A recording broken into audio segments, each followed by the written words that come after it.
Mario, you gotta stop. It's not good. And the whole movie talking just to him, the mushrooms. him And sadly. Goomba and Goombet. We're worried about you, Mario. The movie just goes between fever dreams of Mario as the games that we know him, and Luigi sitting by his bed, just sad. Mario, you're gonna kill yourself. Mario in soiled overalls, like hiding, shaking in a pipe somewhere. The whole movie. Home. Let me just feed you a mama's spaghetti. It's just fever dreams of Mario playing like baseball and tennis, golf, and all these things. It cuts back to real life, and we got like a usual suspect situation where he's just looking around the room, and that's what informs reality. But Luigi, I'm the hero. Yes, Mario, you're the hero. Now come along.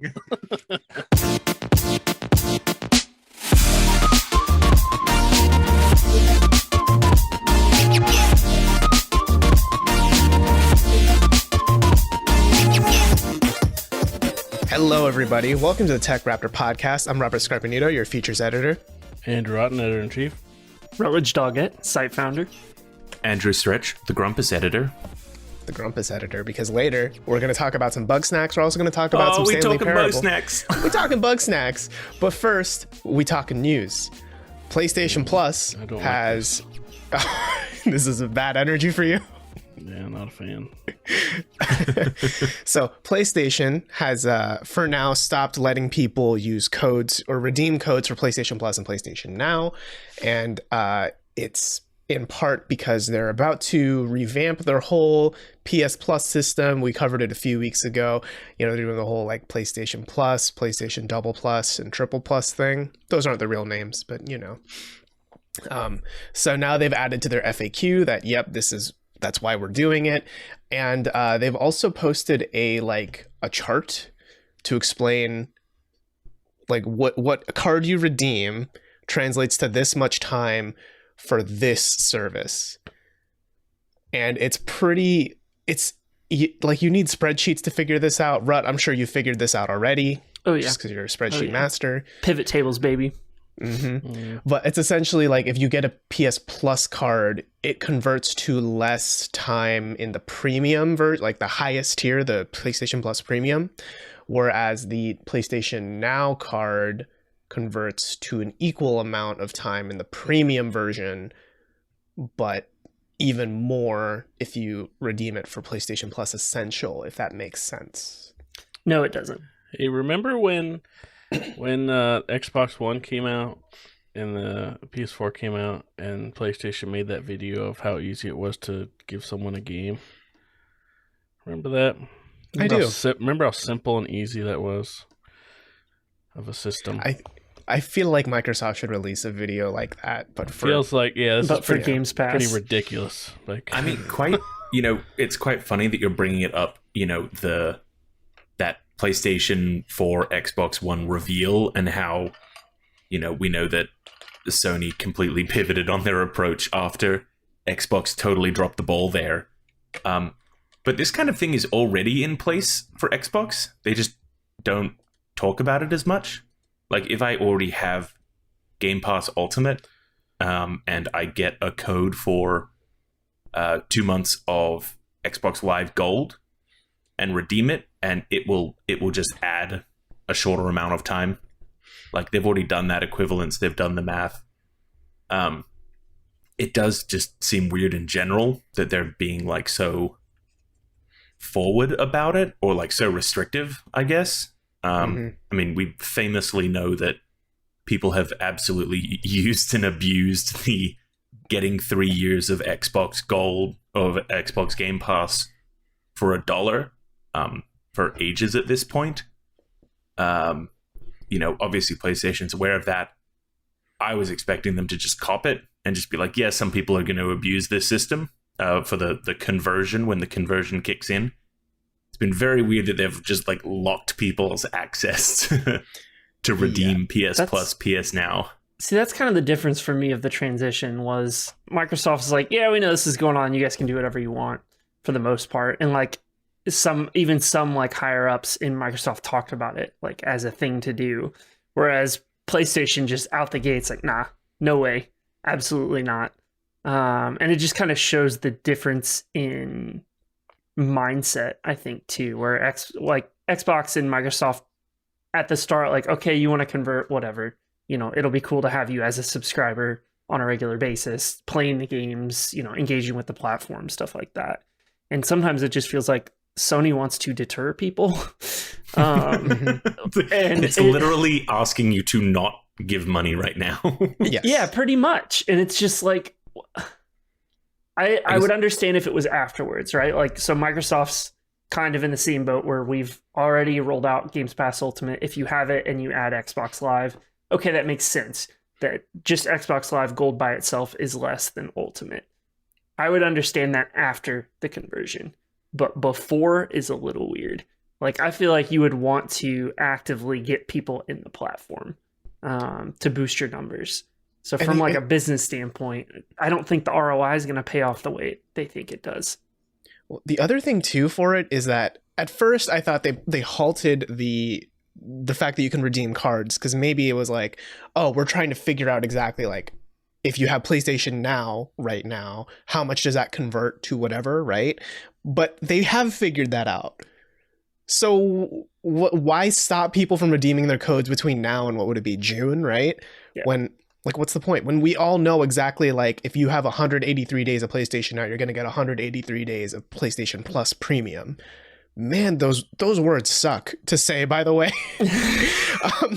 But when we can already walk into this knowing exactly what we're going to get. So why not be able to redeem your cards now, right? Yeah, I mean, I think, Rut really hit on it that, there's something about the ROI here, and it's just, what numbers have they done in the back room to say, well, if we let people abuse the system and get 3 years at a reduced cost now, versus what if that person was a successful convert to this new platform, versus what percentage will drop off, or will potentially drop to, like, not a lower pay platform, because the baseline is still going to be baseline. But yeah, whether they'll just kind of whether their numbers showed that it was more likely that they were gonna keep or convert people to higher numbers than the number of people who would get, who would not want to get into the system and would, like, maybe not want to abuse. But yeah, if they can't come out after 12 months and say, this is the numbers that we're getting, this is the return we're getting,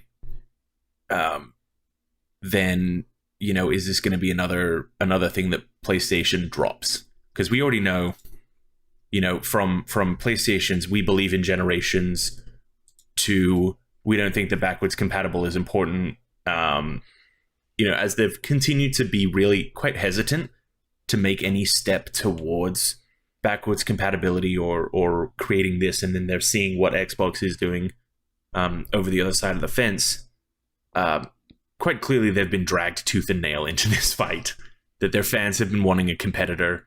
Xbox. I think competition is good in general. If PlayStation does put on a good show, then that may alleviate future worries that people have about how much or how soon Game Pass will begin raising its price if we can keep, parity between the two.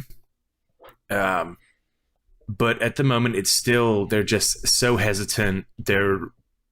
This decision lets me know that they're running this with numbers in their mind. Yes. Where from the get-go, I know Xbox is a company, Phil Spencer is a businessman. You should never think, I absolutely shill on Xbox like fucking crazy. I'm very upfront about that. Xbox is a company. Xbox likes my money. Phil Spencer is not my friend. If he wants to be, though, just let me know, Phil. We can go grab drinks. Phil, you want to be on the pod, you let us know. Yeah, anytime. But I PlayStation very obviously are coming into this new PlayStation Plus with their wallet first, instead of what we can do for our community, for the people on our platform who love our platform, that we want to give them more chances, more reasons to fight for that platform, to say, man, I really love my PlayStation because it lets me play Tekken 2 like back, when I was a kid. Yeah. Well, I think a big part of it too for me is that it's a communication issue as well, Mhm. right? Because I think back to how Xbox did this, they didn't like halt the presses and then have to step back and explain why they halted the presses, right? They just kind of, well, one, they let the presses keep going and then said like, oh, and also if you have like this much Xbox subscription A, it'll convert to that much Xbox subscription B, right? Like it was all pretty clearly communicated and you knew exactly where your dollar's going. Mhm. Right now, the experience of anyone who recently purchased a PlayStation Plus physical card or digital card is they spent $60 or whatever and then went to redeem it. And Sony said, hold on, don't.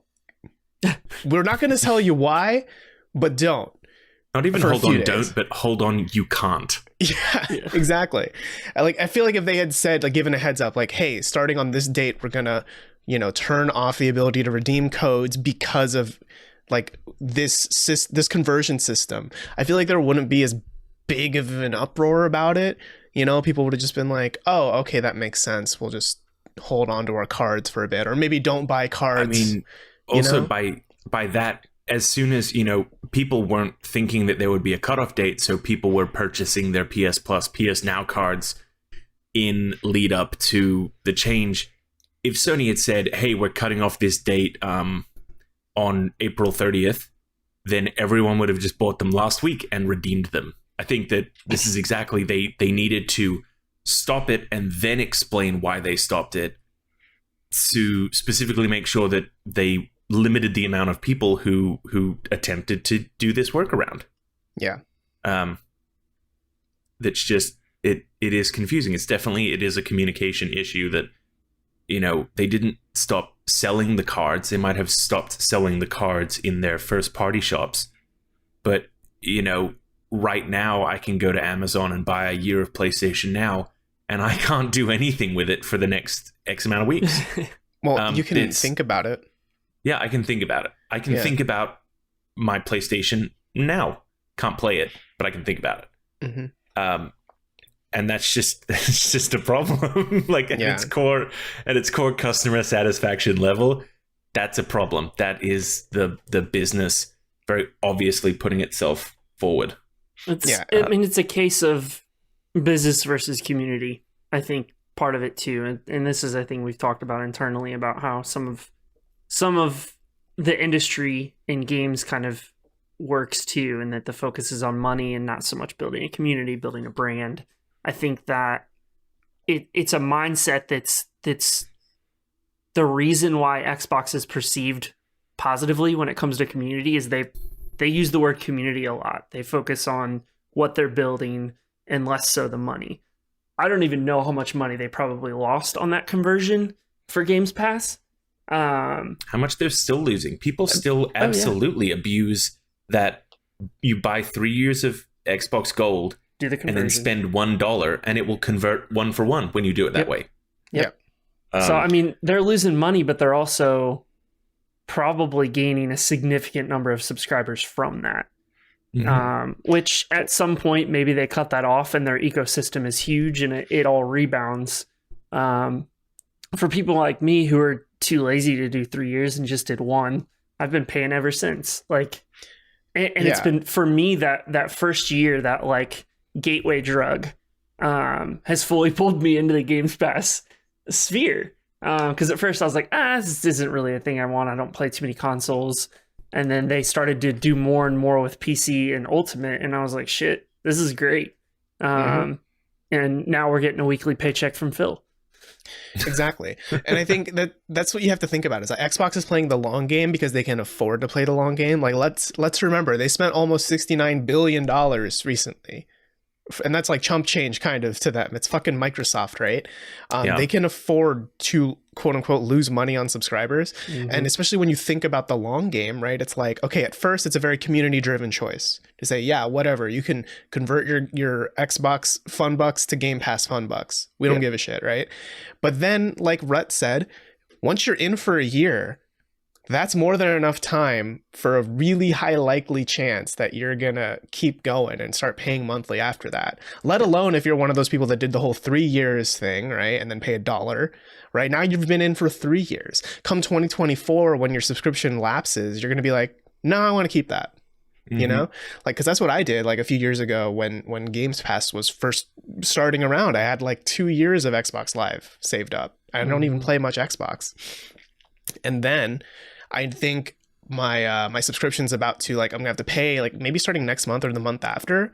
And I'm like, yeah, sure. I know going in, I'm gonna just like rebuff that payment, because why wouldn't I? Even though I haven't really booted up my Xbox in a few weeks. Yeah, you know, it has become that, like, when you look at your bank statement and you see the $12 to $20 that you've given Netflix this month, and it's like, well, I haven't watched Netflix in 2 years or like 2 months, but when I want to load up Netflix, I don't want to have to re-sign up. It's like, oh, I haven't touched my Xbox in a month. Okay, it doesn't matter. Yeah. Well, I do think the slight difference is, I mean, this is just based on recent news, right? But Netflix is kind of like getting a little shakier. Oh, yeah. Right? Well, especially because, you know, there's so many other TV movie subscription services out there, right? Like, so many. It's starting to become saturated. There is no other Xbox Game Pass, except for maybe what this PlayStation Plus thing is going to be. Well, and that's that Xbox has even like looked at Netflix and seen like, well, what's the folly there? And the folly there is Paramount pulling everything Paramount off, and Disney pulling everything Disney off, and this and that and whatever. Well, and then the first one to start to kind of try to fight Game Pass was Ubisoft. EA, yeah. And they said, okay, that's now part of Ultimate. It's like they're not letting that happen at the moment, at least. You know, it's not like they're going to be able to say to PlayStation, hey, your games are now on our platform. I mean, it might help Netflix if they'd quit canceling shows after season 2, but that's just me. Oh, season 1 or season 1 if we're yeah big fan of Space Force, are we, right? Oh yeah. Y'all think I'm joking? It's still weird to me the as monkey well. episode, I get it. The monkey episode was pretty good. That one of the biggest things that they're gatekeeping from PlayStation and the different tiers of PlayStation Plus is that only that highest tier gets the classic games. Yeah. Which kind of, it feels like they're holding your nostalgia hostage. Yeah, but it's worth it though, right? Because we've seen what some of those games might be according to some leaks. Who doesn't want to play Tekken 2 in the year 2022? Right? Name me a person who hasn't been dreaming about Mr. Driller every day since the year 1990, whatever. Right? Oh, man. Ridge Racers 2, Forza's dead. Forza will die when Ridge Racers 2 comes out. You heard it here first. Yeah. TechRaptor exclusive. Yeah. Playground Games is going to look at that release and they're like, we can't top that, and just shut down their studio. It's fair. Yeah. Wait, aren't they working on Fable too? Yeah, they will. Yeah. Well, okay, they'll start it back up for Fable, but then after Fable's out, then they shut down. They're done. Yeah. The Fable Racer, it's not happening. Right. No, Fable Cart is dead. Yeah, so the other leaked games are also Siphon Filter 1 through 4, Worms World Party, and Worms Armageddon. But there's nothing that's going to grab you there, right? No. Not even a little. Siphon Filter, look, I like Ben's studio, but man, it is kind of budget Metal Gear in it. Mm-hmm. Yeah, like none of these games are like, yeah, that's the one. That's that PlayStation exclusive that I'm dying to play. I mean, and I look at Tekken 2 too, and I know like there's a certain charm to like retro fighting games. Like there are people out there who still play like Street Fighter 2, but Tekken 7's pretty good. Like I don't know if I would want to go back to Tekken 2. I mean, also like Tekken is a franchise really began with 3 and Tag Tournament. Yeah. You don't want to go back to Tekken 2. Like I remember it was Tekken 4 or Tekken 5 had the ability to go and like play Tekken 1, Tekken 2, Tekken 3. Oh my god, they were so bad. Like, issues with like picking up like multi-input combos. It's just there's nothing there to grab. Yeah. I mean, they're very stylish for the time, right? But like I mean, we're probably on the cusp of a Tekken 8 announcement within the next year or so, if I had to guess. So like, I don't know. It just, to me, it isn't one of those games where it's like I have to go back because it was so much better in the old days, you know. But this is also maybe where Sony's kind of shot themselves in the foot a little bit as well. That a lot of those original PlayStation games, the same way that like when I think about a lot of the big games that came out on PlayStation 3, kind of the biggest of those titles, you know, we've got some outliers like Metal Gear Solid 4, but the majority of the games that you would really be like, I need to pull out my PS3 to play this game, a lot of them have already been ported. mm-hmm. And then that comes even further, you know, with like the classic PlayStation games. Like, you know, if the original Ape Escape is on there, like that might be interesting to me. Probably better if they gave the PSP version. But there's a lot there that is like classic PlayStation that I'm worried that they've already done like a port or a remake too recently, or it's just not going to age well. I was sitting here thinking, wow, a Crash Bandicoot or a Spyro on there would be really good. But also... What? Xbox owns them now. Well, and also both of those franchises recently got like their trilogy re-released, right? Exactly. And like fully remastered, re-whatevered from the ground up. Yeah, I'm just like, I'm trying to think of what like classic PlayStation games there are. Another one that leaps out to me, Abe's Odyssey. Well, that got a remake a few years ago as well. Mm-hmm. You know, another one that leaps out to me, Final Fantasy VII, which is now literally on every platform. You could pick up any device with a screen next to you, and you can fucking play Final Fantasy VII right now. Yeah. I think, you know, for a while it was also on Game Pass, and you could like stream it to whatever. It's just, there's so much of that PlayStation catalog that was so good that there is other ways to get it already. Yeah. So it'll be interesting to see what more they're able to do with this list and to expand this list. And they also like haven't given any like real specifics of what will and will not be available. And even then it will be a question of, well, how quickly will that list then grow or shrink? Because Game Pass still advertises itself as 100 plus games when they're at 430 at the moment. Oh, they're humble. PlayStation, like the full PlayStation Plus, not essential, whatever the top tier is, premium is advertising. Yeah, premium is advertising 700 plus games, and that's going to be. They're already talking about how that's going to be like 400 games from. Like 400 and something games from PS Now, 300 games from something else, and then that only leaves that classic category looking like it will have maybe 60 to 100 games, if I'm remembering this correctly from their first announcement. So it's just going to be really weird to see what are those 60 to 100 games that they're keeping at that top tier that will be part of the reason why people, you know, pay for nostalgia. Because that's a very powerful thing. People enjoy going back and reliving those memories, even if it's only for, you know, an hour before you realize, wow, Tekken 2 sucks. Yes. I mean, what are you going to pay for that? I think there's going to be a pretty big contingency of nostalgic JRPG nerds specifically. That, because like I think everyone who played like a lot of JRPGs back in the day have like that one. Like that sleeper hit no one else has heard about but that person. You know like what I mean? Crap game like Dark Cloud. Yeah, Dark Cloud. Shit, Dark Cloud. Or Are maybe you fucking kidding me? well, there's also what like Breath of Fire, Wild Arms, like Legend of Dragoon. Not that I'm not shitting on those necessarily, but those are like the ones that I think of when they're like, oh, it's that JRPG that was like just under, you know, under the mainstream, but not quite. Like we haven't gotten remasters or whatever of those. You know what I mean? Like. But those are the ones where everyone's going to be like, when that comes onto the service, or like, finally, everyone will have their chance at seeing why Wild Arms should have gotten a sequel, or Wild Arms 3 or whatever. You know what I mean? Like, yeah, no, definitely. Yeah. I mean, there was so many fantastic games on the PS1 but which will be able to appeal to a large enough audience that is making PlayStation see those dollar signs in their eyes. Yeah.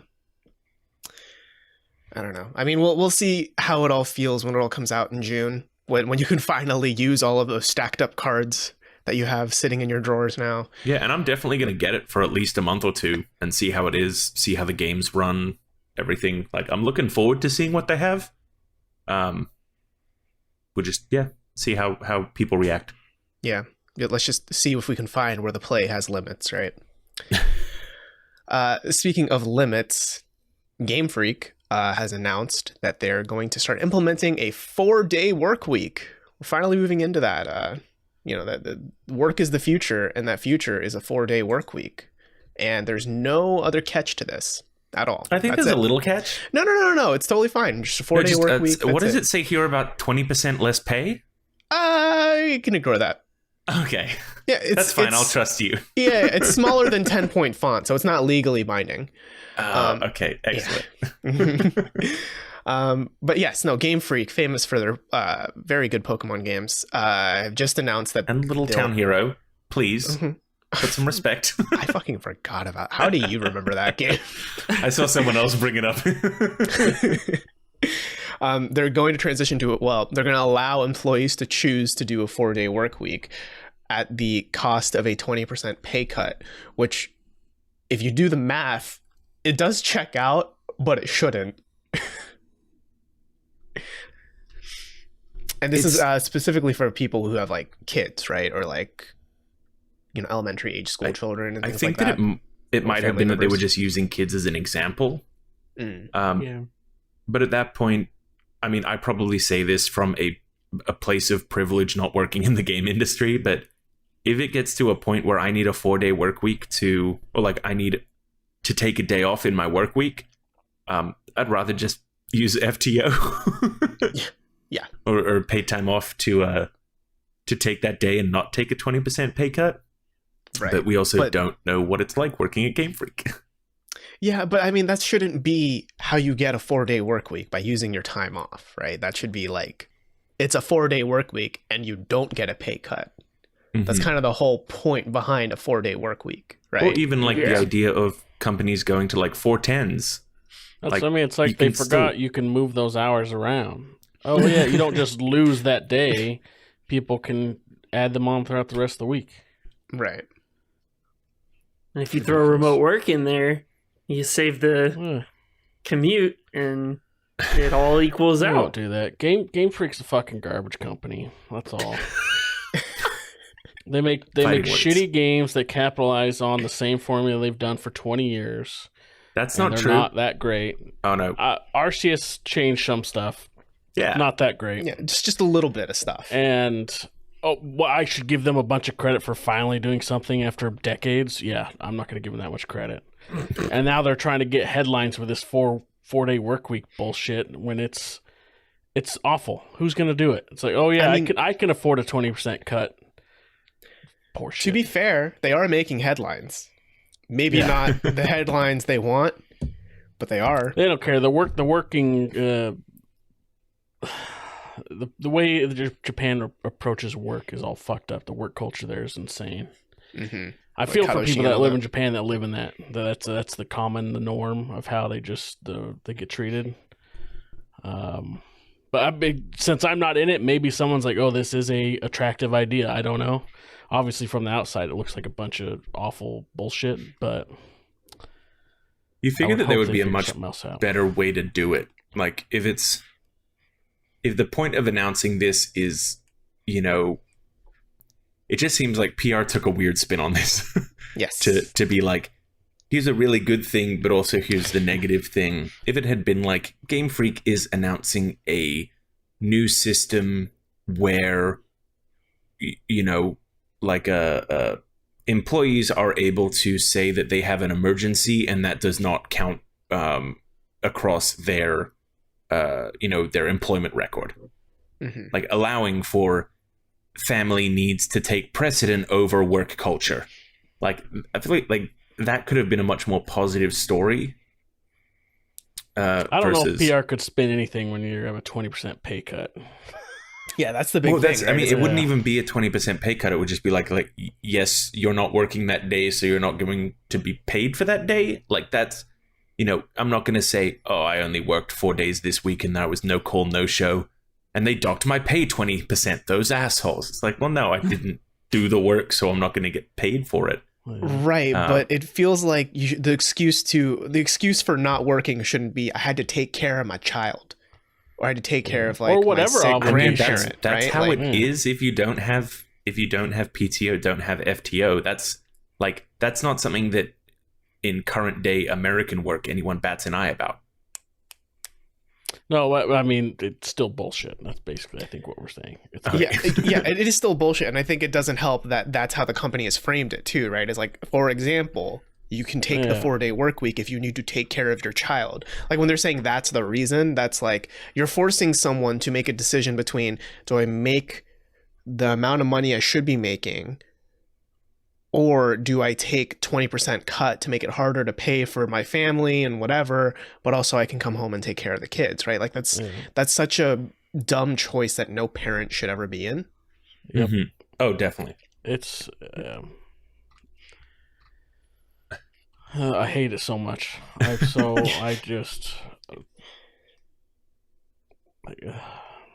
It makes you happy. It's just of all, like, when, particularly, I mean, obviously, I think a lot of Japanese companies are kind of live in their own bubble, and they kind of do their own thing, and that's fine. But it's like, when we have so much discussion, particularly now, among people in the industry, so maybe it's not at large within the community, your average person a gamer isn't probably thinking about this kind of stuff, but it's pretty big talk in the industry of the work conditions and stuff, and has been. And then they put something out like this, and it's like, are you fucking kidding me? And you're framing it like this is a favor you're giving your employees. It's like it's not like you fucking making the games for the most valuable media franchise in the world. Yeah, Pokemon like destroys Pokemon. everything. Nobody makes more money than Pokemon. Pokemon fucking crushes everything. It just maybe they're just trying to get ahead of a scandal. They see, all of these heinous cases of like crunch hopefully and it's this and something that. that leads someone else to make a fucking Pokemon game than Game Freak. yeah. Tim, Take it away from them. Yeah, well, we all know, let's be fair, we all know they're putting all of that money towards a revolutionary Pokemon engine for Gen 9 that's going to blow everyone out of the water They will... and make naysayers like you finally like Pokemon, right? After years of doing this bullshit. Well, it's just like, if you've played Pokemon Red and Blue, you've basically played Pokemon. There's more fluff stuff, but you've played it. And it has been that way. That came out in 96 in Japan, right? Or something? It was 96 in the 90, US. I think Earlier, 94, yeah. right? Maybe it was 96 in the US. So we're talking almost 30 fucking years. Obviously, Arceus is the way to be going, but it's like, man, I don't know. Game Freak just fucking sucks, all. Yeah. No, you were right, 96. Oh, okay. Yeah. It is just kind of, it brings a lot of questions about, like, because, there's the whole debate about what's more productive, a 4-day work week or a 5-day work week, and if it's a 4 days. There's not really a debate anymore. Yeah, well, because there's studies that come out, right, where it's workers are more productive. Too many of them to say that, yeah.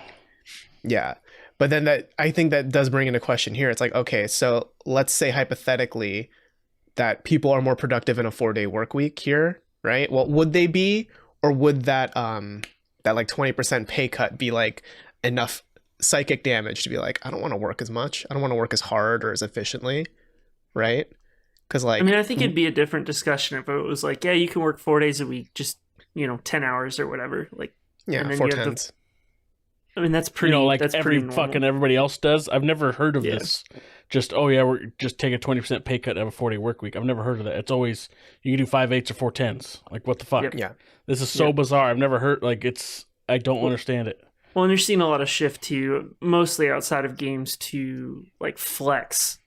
Like, okay, I mean, my work, for example, it lets everybody kind of set their own working hours for the most part, depending on position.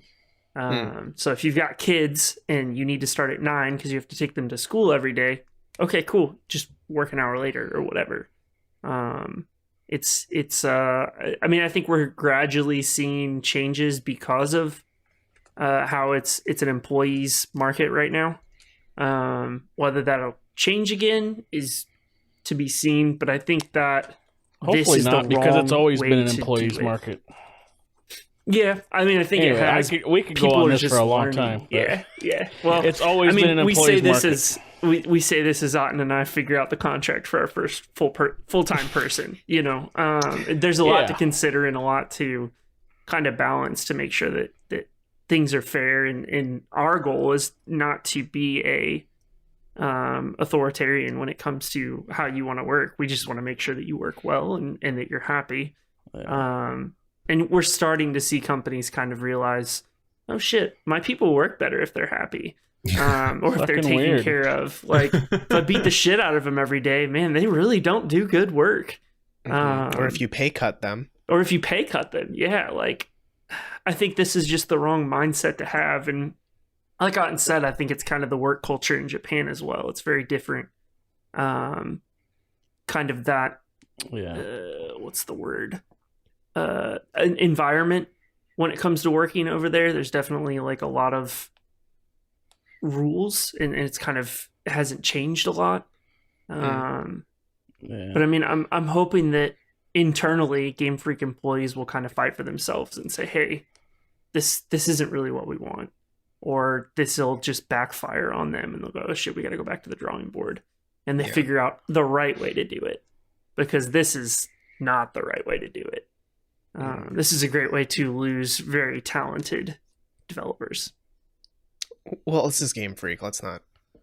I don't think I'm sure there's talented developers there. Come on, just because you don't appreciate the games and I don't appreciate the games doesn't mean there's not talented people there. That no, that's true. It's just the overall vision has not been great. Are we going forward in the next Pokemon games? If you try to show up to a certain gym on a certain day, they just will be out of office. Yeah. Sorry, we're busy taking a pay cut at home. Yeah. It's just a sign Brock up. can't show up right now. He's taking care of his 9 brothers and sisters because of his deadbeat dad. And that deadbeat dad, Elite Four champion. How about we shift into some of the games we've been playing this week, shall we? Rut, you've been playing a new game with the word hunt in it. Yes. We after ranting about Hunt last week and then seeing them push a new fucking test server this week that was not taken well, very broken, and then they pushed new DLC alongside that. I saw that change, Andrew. We decided to boot something up, the Vampire the Masquerade Bloodhunt, which is a new battle royale that has some really interesting kind of mechanics to it. You've got your standard pick up weapons early on, kill people, stuff like that, but there's a feeding mechanic that's kind of interesting in that you've got 2 main abilities and then you've got 2 like sub abilities. And you can feed off of random people on the street that each have like different traits that you'll get from feeding off of them. And you have a limit. So you can get 3 of each. And oh shit, it's Prototype, but a better game. It's Prototype Battle Royale. Yeah. So there's that mechanic, and then you can feed off of other players when you kill them or down them to extend those even further. And then the movement's pretty unique in that there's 7 classes, that each have different movement abilities or different secondary abilities that definitely keeps things interesting. Like the fact that I can yeet myself from the ground to almost the top of a building just by using a single ability to kind of shift the fight makes it interesting. And the way that the circle operates is not your typical, it's just a circle closing in. It's like random shapes. So it's not like, okay, if I stay here and move in a little further, sometimes that circle, like it's like a C and you've got to get in. So that kind of keeps things moving, keeps it fast paced, and all that good stuff. But how would you say it compares to something like Hyperscape that failed Ubisoft Battle Royale? It kicks where the I remember shit like out of Hyperscape. verticality. Yeah. Hyperscape. We bounced off of that in 2 games. Like we played twice, and we're like, okay, this I don't like this movement. I don't like the way the guns feel. Everything in Bloodhunt feels good. Like movement is smooth. Kind of that verticality that comes into play is actually good. So you can be up on the rooftops. And I think we had one instance where similar to other games, when you kill another team's players, if somebody survives, they can go revive. Those revive points are great jump spots, especially if they're lower down on the ground. So you can kind of set up ambushes and throw some less battle royale kind of traits into it. But yeah, it's way better than Hyperscape. Games are about 15 minutes each, which is like a great runtime. Get in, get out. I think we played, 6 games in an hour or something. So there's just a lot to it that's positive. I'll say again, I fucking hate shared worlds. Stop doing the little like, here's where you're at before your match. Just give me a UI. It is cool that I can wander around a vampire castle or something. But just give me a UI. Yeah. I'm just gonna keep saying that. Stop with the shared world area that really provides nothing but empty space. You don't want to find a whole bunch of people and just repeatedly like crouch in front of them and then like /dance emote for them. Yeah, and the dance emote is just swaying. So games are about interactivity, man. Like you don't want to interact. I would like to interact in match by. Yeah, that idea is such a like boardroom idea. It's like games are about this, right? People will like this, right? It works in Destiny. It does not work anywhere else. Yeah. Was it Bandai that used to have the copyright on interactive loading screens?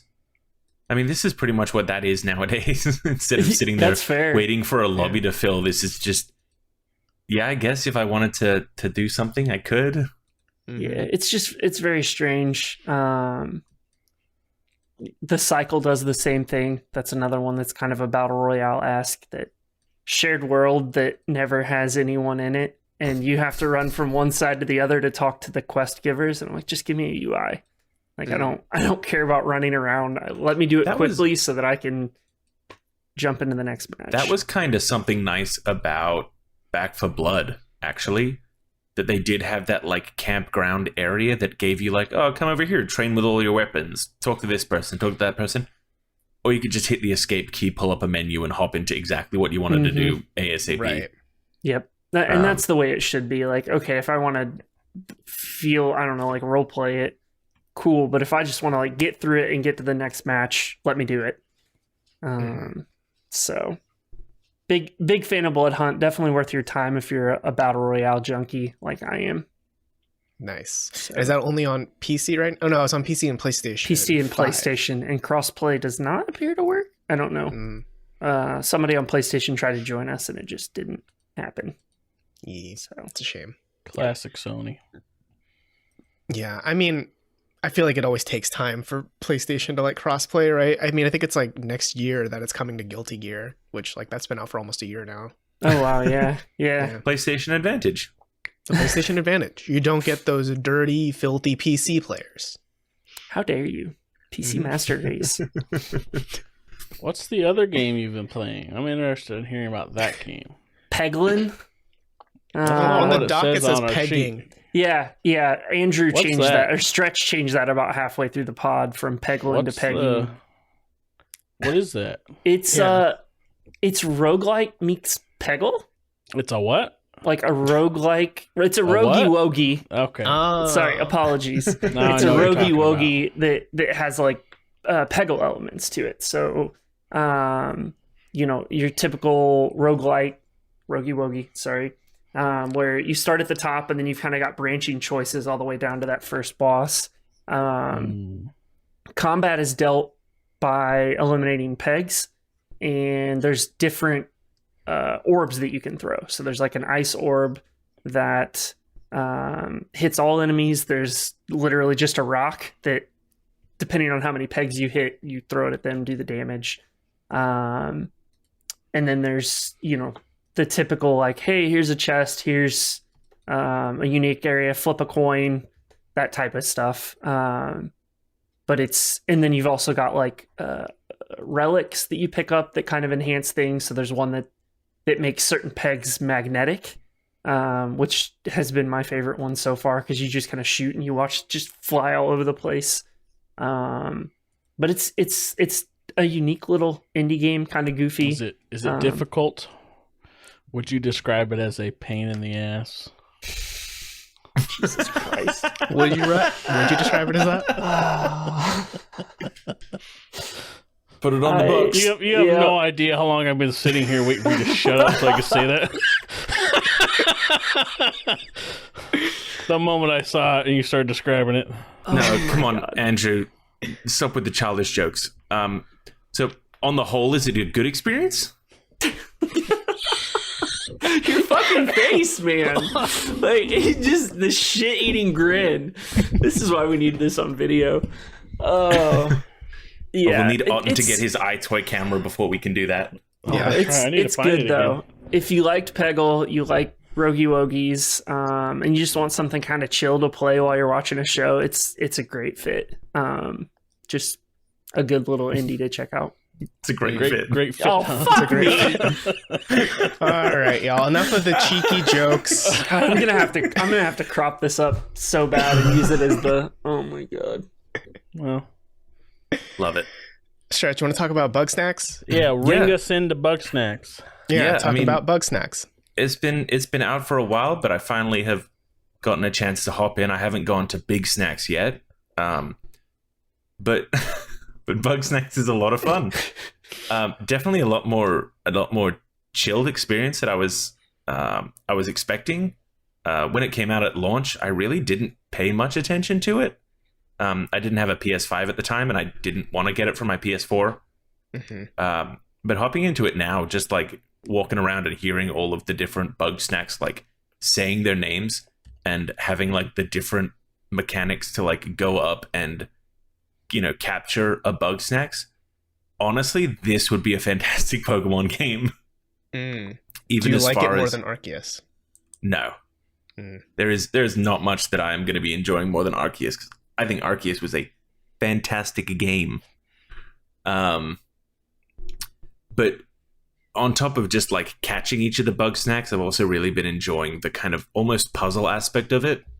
That's like, well, this Bugsnax is in a log, but I need something aggressive to hit it, whatever.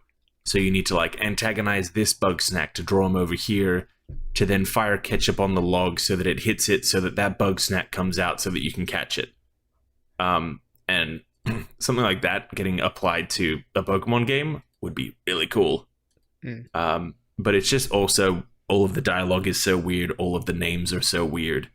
It's just a very zany experience to go into. It almost feels Katamari-esque with how ludicrous what is going on, especially with like changing people's appearances and stuff by feeding them different bugs.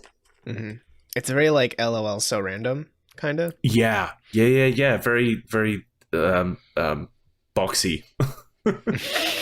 That's a cool. name I haven't heard in a while. Oh, shit. Wow. Yeah, There's very, going to be very so low many. what random. Dash is not going to know what that means. Yeah, there's a certain age threshold. Yeah, there's a where lot of some people that are going to be like, what's yeah. that? Yeah, I'm sure Dash wouldn't know about Newgrounds, let's be honest. I mean, he's got to know something, but Boxy's a deep cut I have not heard in a long time. No, it's fun. I kind of like, I'm still like going into it hoping that there'll be something more. I know that a lot of the trailers originally like kept taking like weird sinister turns. So I'm hoping that there will be some weird dark like what the hell is even going on right now kind of twist to the story. I'm not, if it doesn't happen, that's totally fine. I'm just enjoying a weird game. Yeah. Hell yeah. And you think you're gonna like keep playing to get into Big Snacks? I think so. I'll check that out because I would be interested to see like how the mechanics are going to be different. Like when you're not trying to just catch like a frider, but that's a fry spider. Of course. But if there's a giant frider, like, will I need a giant net, or like, are they just going to take what I have now and make everything larger, or are there going to be some added mechanics and like more puzzles to take on? I get you. So I've been playing Stanley Parable Ultra Deluxe. Yes, And, this might be my next game I play. Oh my god, it is so fucking good. So did you play the original too? I did. How I did play the different is original. It's very different. It is very worth playing the new stuff. For context, I don't want to spoil anything because like this is just one of those games where I think if you like meta humor, play it. Yeah. That's all I'm gonna say because it's very meta. Like I did see the sequel room. Okay, That's so you know about great. that. Yeah, it is pretty great. To give you context, for the first playthrough I did, I just did like the basic ending where you listen to the narrator and do everything they say. But I didn't know about this. Apparently in that final room, there's a bug where you can like get to the bottom of the room and it like, I don't think it breaks the game, but it's like, oh, now you're standing in a place you shouldn't have been, right? In Ultra Deluxe, they make it really easy to do that. And when I did it, the narrator like stops, interrupts himself. It's like, oh, you did the bug. Congratulations. And like acknowledges it and plays a song congratulating you. Hey. And that's just the first of many of the weird new things they do. After a while, they add a door that says like new content on it. So they're very clearly like, go this way if you want the new shit. And from there, it gets... So like the original was very, very meta, right? Like it was a big commentary about like, you know, the illusion of free will in video games and stuff like that. And like what it really means to have choice and do choices matter in video games. Because this is an Ultra Deluxe, you know, this is a like a whatever you want to call it, a re-release, a special edition, whatever it is, it continues that commentary on that sort of stuff, which I feel like is very pertinent and relevant in like where the past few years we've been getting so many like re-releases, remasters, special editions, game of the year editions, right? Like all that sort of stuff. The game continues to be very meta and it's a huge commentary on it. But if you're one of those people where you play the original game and you were like, I don't get it, it's just the zany British dude talking at you for hours, it's more of that. So like don't expect, you know, they added a shooter or it's like now it plays like Doom. Like no, it still plays like a funny walking simulator, but it's still a walking simulator, you know, like from a game mechanic standpoint. But if that's how you're looking at it, you're kind of missing the whole point of Stanley Parable, I feel like. Yeah, it's an adventure of a game, and it looks like it's only $20. I'm probably going to go pick that up after we're done recording this. Yeah, yes, if you own the original, you get a discount, but only for the next like week or two. So I think I played the original on a friend's PC in college or something. Like did an old fashioned like everyone crowd into the dorm room watch party kind of like sit together cooperative, like go that way, no, go that way, go that way. We're talking about not what the game Rhett was playing, right? Yeah. Okay. Stanley Parable. So when you boot up the game the first time, it'll ask you to put in the current time. And then when you boot up the game a second time, it asks you to do that again. And I did it again. And then at first I thought it was like, oh, maybe there was like a bug or something. And then the game says, hey, I just want to say thanks for doing that twice. I mean, coming from Crows, that is a brand that has built itself upon being that meta and that quirky. Them and Devolver are in a class of their own. Yes. With what they're doing with their products. Mm-hmm. But also, like, how many years has this deluxe edition been coming out for? Long time. Like 8 or 9 years, I want to say. Yeah. Yeah, they've been talking well, about I mean, that was time. how long it's been since the original release. Yeah. They extended that one achievement from 5 years to 10 of never not booting the game up, and I thought that was hilarious. Mhm. Oh man, how long until people figure out a way to try to get around that? Yeah. They're like, I looked at the list of new achievements too, and they're all very fun. They're all very like, I'm not going to get them because I'm not an achievement whore, but they're very, you know, it's very on brand for what Stanley Parable is. You know, it's just so like, it is probably one of the most clever games I've seen out there that really like kind of turns what a game is on its head, you know? And I know it sounds very like, because I'm trying not to spoil anything, you know, I don't want to like actually explain all the weird meta stuff they do, because when you do that, it's kind of like, okay, then what's the point of playing the game? This is like me when I was trying to explain why Tunic was the best fucking game without explaining why the Tunic was the best fucking game. Mm-hmm. Yeah, it's exactly that. But no, I'm glad that they have gotten it out there, and I'm glad it's coming out in a time where it's like, it feels very relevant. Yeah, no, I won't say anymore. I'll just say, like, go play it. If any of this has interested you, go check it out. It's very fun, very funny. And yeah, as you said, they've probably been able to, over those 8 years since it came out, just the changes in the game industry and the state of it now, and just the state of the world. I'm really looking forward to how much they've probably very irreverently spat in the face of. Mm-hmm. I want them to just keep making it, just continually. Every 8 years, there's whatever the next version will be called. But it's Stanley not a sequel. Parable, Ultra Premium. Yeah, it's not a sequel though. It's just the same. Hyper game. EX Alpha +1 edition. I'll be a little disappointed if they don't do another something with it. Feels like they could do it again. I mean, have they had a VR edition come out yet? I don't think so. Because that's got to be like the ultimate form of Stanley Parable, right? Mm-hmm. Where you get to be Stanley. Right. Oh my god. You are employee 427. As well as like buying the game, they also send you the legal paperwork to officially join their company. That'd be like the special edition. It's like a collector's edition or whatever. It just comes with paperwork. The We Own Your Soul edition. Yeah. But yeah, the Stanley Parable Ultra Deluxe, definitely check it out. It's so worth your time. But that should wrap us up here at the TechRaptor podcast. We hope you enjoyed today's episode, and if you did, please feel free to leave us a review on whatever platform you're listening on, or leave us a comment down below. How do you feel about all of these PlayStation Plus updates? Are you excited for PlayStation Plus Premium? Are you a little miffed with Sony's miscommunication? Let us know either in the YouTube comments below or in the comments below on our site, techraptor.net. Can I ask a question? No. Oh, okay. You just did. So you. I was going to say, let us know what PlayStation 1 game you think would be like a killer edition. Genuinely, yeah. I did good. Yeah. Sorry, I'll let you get back to the closing spiel. If you want more content, we are at techraptor.net, where we're always publishing news, reviews, and features every day of the week. But if you want more of our show, we will be back next Monday. See you then.